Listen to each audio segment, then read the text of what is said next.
میرے محترم بھائی اور دوستو، آج جو موضوع سخن ملا ہے مجھے وہ ہے صبر۔ صبر ایک بہت بڑا مضمون ہے، اس کو سمجھنے کے لیے کئی گھنٹے چاہیے۔ جب جس کو صبر سمجھ آ گیا اس کو دین سمجھ آ گیا۔ صبر کی مثال ایسے ہی ہے جیسے گاڑی کے اندر بریک ہے۔ ایک گاڑی 10 کروڑ روپے کی ہے لیکن اس کے اندر بریک نہیں ہے تو کوئی آدمی بھی اس گاڑی کے اوپر ڈرائیونگ کے لیے بیٹھنے کے لیے تیار نہیں ہے، کیونکہ اس کی بریک ہی نہیں ہے، وہ کس وقت ایکسیڈنٹ کر دے۔ اسی طرح جس انسان کی زندگی میں صبر نہیں ہے تو وہ انسان کامل مومن نہیں ہو سکتا۔ اس لیے کہ جو صبر ہے، صبر اللہ جل جلالہ بڑی ہستیوں کو عطا فرما دیتا ہے۔ صبر ایک بہت بڑا جہاد ہے، انسان کی زندگی کے اندر اس کا ایک بہت بڑا کردار ہے صبر کا۔ تو عام مضمون کے اعتبار سے، عام معاشرے کے اعتبار سے لوگ کس کو صبر کر دیتے ہیں کہ انسان کے اوپر کوئی غربت آ گئی، بیماری آ گئی اور اس نے صبر کر لیا، وہ کہتے ہیں ہاں جی بڑا صابر ہے، یہ بڑا صبر کرنے والا ہے۔ لیکن صبر کا ایک بہت گہرا مفہوم ہے۔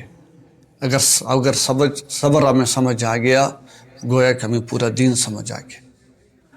ہم روزانہ اللہ جل جلالہ سے نماز کے اندر کیا مانگتے ہیں؟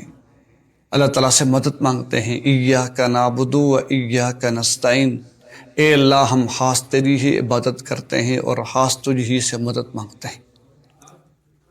تو اللہ تعالیٰ سے ہم نے مدد مانگی۔ اللہ جل جلالہ نے سورۃ بقرہ کے اندر اللہ جل جلالہ نے ہمیں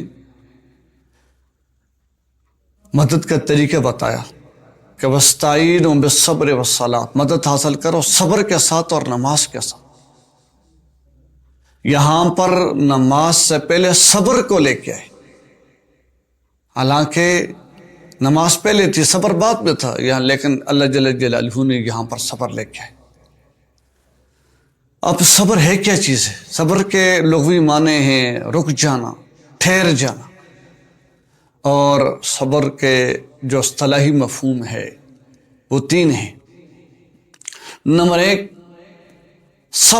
الصبر علی الطاعہ، صبر کہتے ہیں اللہ کے حکموں پر جم جانا، نمازوں پر جم جانا، عبادات پر جم جانا، اچھے اللہ جل جلالہ کی طرف سے جو اوامر آتے ہیں، ہر قسم کے اوامر، اس پر جم جانے کا نام کیا ہے؟ صبر۔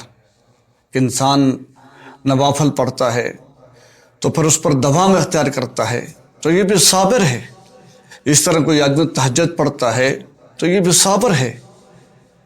تو لہٰذا نیکی پر جم جانے کا نام بھی صبر ہے، کہ انسان نیکی پر جم گیا۔ صبر کا دوسرا مفہوم ہے الصبر عن المعصیہ، گناہوں سے بچ جانا، یہ بھی صبر ہے۔ کوئی انسان، اس کا دل چاہتا ہے کہ میں بد نظری کروں، لیکن وہ صبر کر دیتا ہے کہ اللہ کے ناراض ہو جائے گا مجھ سے، تو اس لیے اس کا دل تو اندر چاہتا ہے کہ میں فلاں فلاں کو دیکھوں، لیکن وہ اللہ کی اس رضا کی خاطر اس کی نگاہ کو نیچے کر دیتا ہے، یہ تو صبر ہے۔ اسی طرح کوئی انسان غیبت کرنے کو دل چاہتا ہے تو انسان وہاں سے اس مضمون کو بدل دیتا ہے، یہاں اس محفل سے اٹھ جاتا ہے کہ میری کسی کی غیبت ہوگی، اور اللہ کے نبی صلی اللہ علیہ وسلم فرمایا الغیبۃ اشد من الزنا۔ تو اب جہاں پر اس نے کیا کر دیا، اب گناہ سے بچ گیا، تو یہ بھی صبر ہے۔ اسی طرح ہمارے معاشرے کے اندر آج ہر جگہ پر غیبت سنی جاتی ہے، بولی جاتی ہے۔ ہمارا موضوع سخن، ہماری خاص کر کے مستورات، ہماری ہر محفل اور مجلس آج اس بیماری میں مبتلا ہے کہ دوسروں کی غیبت کو ہم نے اپنا موضوع خاص بنا دیا۔ جب تک، کیونکہ ہمارے اندر اللہ تعالیٰ کی محبت، معرفت نہیں ہے، نیکی نہیں ہے، اس لیے ہم کسی کی گھر کو لے کر بیٹھ جاتے ہیں، کسی خاص بندے کو لے کر بیٹھ جاتے ہیں، اس کی غیبت کرتے تھے۔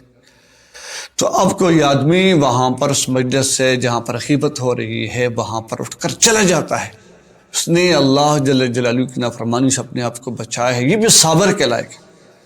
اللہ کے ہر نافرمانی سے بچنے والا یہ صابر ہے۔ اچھا، یہ صبر یعنی صبر کے دو مفہوم ہو گئے، صبر علی الاطاع، صبر عن المعصیہ، اور تیسرا صبر عن المصائب، مصائب پر صبر کرنا۔ جیسے انسان کو بیماری آ جاتی ہے اللہ کی طرف سے، انسان کے اوپر غربت آ جاتے ہیں، حالات آ جاتے ہیں گھر کے اندر، تو یہ بھی ایک کیا ہے؟ صبر ہے۔ تو اس لیے اللہ جل جلالہ نے یعنی بڑے بڑے عظیم الشان ہستیوں کی مثال دے کر فرمایا کہ انہوں نے جیسا صبر کیا، امت کو بھی اس بات کی ترغیب کہ وہ صبر کرے، صبر پر لے کے آئے۔ اور جو جتنے بھی لوگ بڑے بڑے درجوں پر پہنچے ہیں وہ صبر کی وجہ سے پہنچے ہیں، جو کوئی کتب بنے ہیں، ابدال بنے ہیں۔ تو اس لیے حدیث کا مفہوم ہے کہ جس نے ایک قدم اپنا نفس پر رکھا، دوسرا قدم اس کا جنت کے اندر ہے۔ تو آج کا جو ہمارا معاشرہ ہے وہ خواہشات میں اتنا ڈوب گیا کہ اس وجہ سے جو ہے اس کے لیے نفس کے تقاضوں کو پورا کیے بغیر اس کے لیے چارہ کار نہیں ہے۔ تو اس لیے جو اللہ والے بن جاتے ہیں وہ ان چار چیزوں سے بچتے ہیں: خواہشات، لذات، رغبات اور شہوات۔ خواہشات، لذات، رغبات اور شہوات سے بچنے کا نام کیا ہے؟ صبر ہے۔ جو آدمی اس کا جی چاہتا ہے میں فلاں چیز کھاؤں، کھانے کھاؤں، یہ چیز کروں، اس کی طبیعت اندر اچھے کھانوں کی طرف ہے، اچھی چیزوں کی طرف ہے، اور وہ اپنے آپ کو بچاتا ہے۔ جیسے حدیث کا مفہوم ہے ایاک والتنعم فإن عباد اللہ لیس بتنعمین، اپنے آپ کو ان زیادہ نعمتوں سے بچاؤ، اس لیے کہ اللہ والے جو ہوتے ہیں وہ زیادہ ان نعمتوں میں نہیں پڑتے، کیونکہ اللہ جل جلالہ نے اصلی نعمتیں جنت میں رکھی۔ آج جو ہمارا معاشرہ اس کے پاس ٹائم نہیں ہے دین کے لیے، آج ہمارے پاس جو ہے اللہ کے ساتھ تعلق کے لیے ٹائم نہیں ہے، کہ آج انسان خواہشات کا غلام بن چکا ہے۔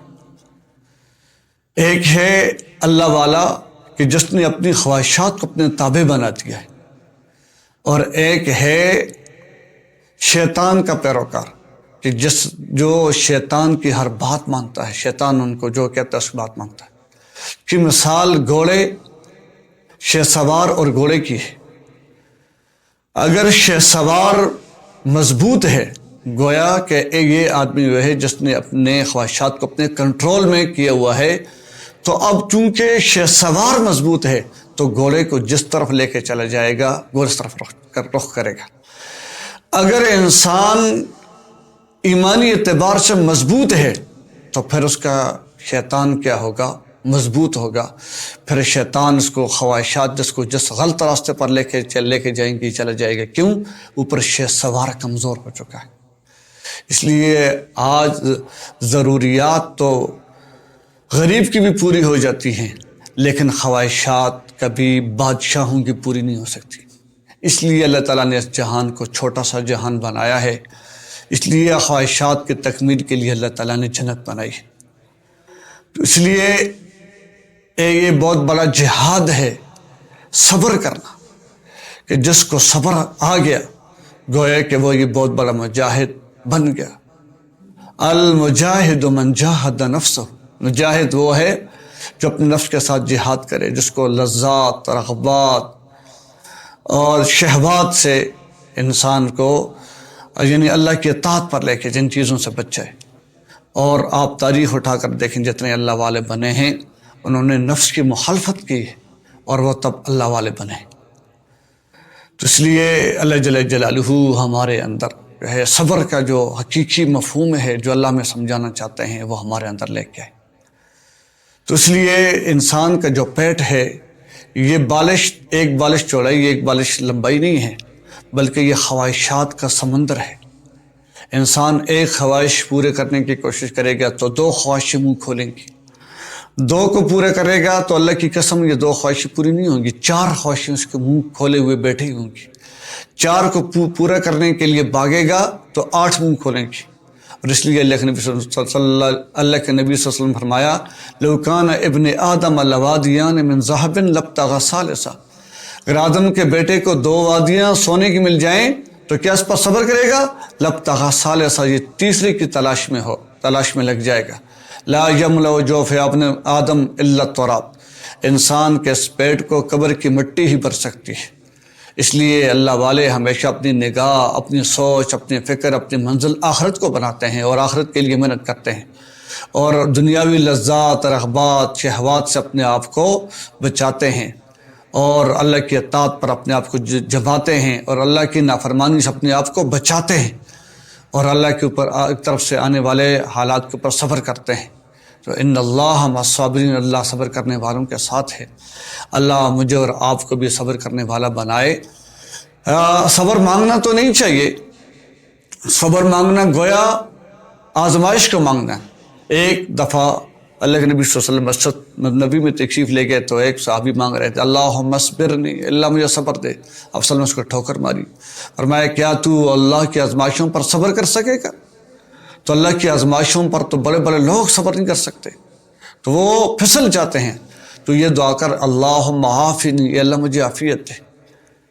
تو ہمیشہ انسان کو اپنی زندگی میں سہولتیں مانگنے چاہیے اور اللہ تعالیٰ سے آسانیاں مانگنی چاہیے، کبھی بھی انسان صبر نہ مانگے۔ صبر مانگنا گویا کہ آزمائشیں مانگنا ہے۔ ہاں اللہ کی طرف سے اگر انسان کے اوپر حالات آگے، بیماری کے، غربت کے اور حالات آگے، تو پھر انسان کو اس پر ڈٹ جانا چاہیے، صبر پر ڈٹ جانا چاہیے، اور تاکہ اس کے اندر استقامت کا پتہ چلے کہ الحمدللہ یہ جم جانے والا ہے۔ اللہ مجھے آپ کو ساری امت کو، یہ جو میں نے ایک سمندر کے ایک کنارے کو بھی ٹچ نہیں کیا ہے کہ صبر اتنا بڑا مفہوم ہے، اللہ ہم سب کو جو اللہ جل جلالہ جو قرآن مجید کا حقیقی مضمون صبر ہے جو سمجھانا چاہتے ہیں، اللہ ہمیں اس پر کو سمجھائے بھی اور اس پر چلنے کی ہم سب کو توفیق نصیب فرمائے۔